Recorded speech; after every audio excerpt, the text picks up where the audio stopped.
Hey, it's Kelly and Bob, and we're back with our series on emotions, and we're talking about a big one today, and it's entitled Guilt.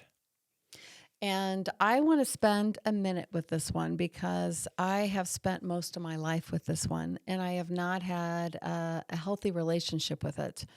Um, I feel like I have definitely upgraded that relationship within probably the last decade, which has really changed my life. But spending time with guilt, I now understand that it's an emotion that we experience when we feel that we have fallen short of our expectations and our standards. And then it can even go to another layer that we have this need to then go make it right by apologizing. And I really consider sometimes, I think I was apologizing when I didn't even know what I was supposed to apologize for, but I felt the need to try to make it right. And so that poor relationship with guilt had really affected my life, especially in decision making. Like I just wasn't even willing to go try something new because I wasn't going to be perfect. I was probably going to fall short of expectations and I wasn't going to feel good at myself. So I just didn't Yeah. even try. Well, I think it takes a lot of courage to say what you just did because you're being vulnerable.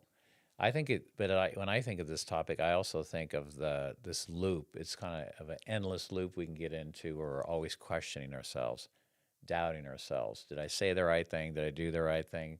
When they said this, maybe I should have done that. And it creates this negative cycle that there's no end to it.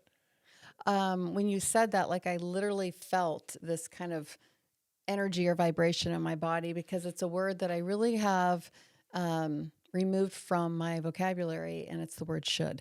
Yeah. And that really associated big for me with the emotion of guilt.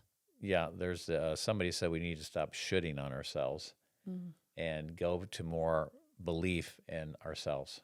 And this is it goes back to I think of our self-image and our self-concept because we're never going to outperform our self-image, what we think we're capable, what we think is true about ourselves. That's really what our self-image is.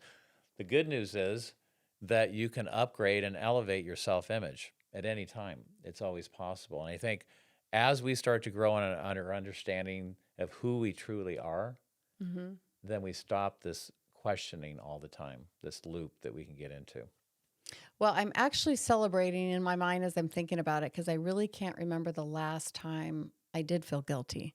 So Way I to go. know that that That's is great. growth and progress, but one of the tools that really helped me, and I think I continually do, is I have removed the word should to what could I do in this situation, or even as a parent to a child, instead of you should be doing this, it's a question of what could you be doing.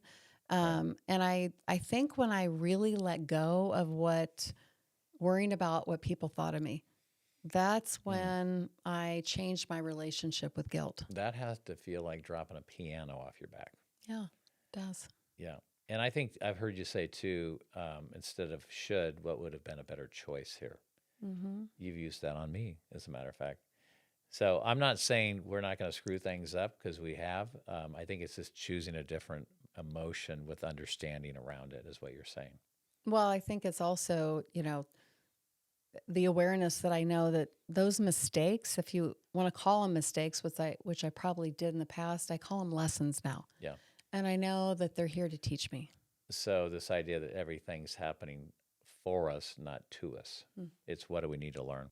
All right. Well, we really enjoyed this conversation. We'll see you next time on the Emotional Series.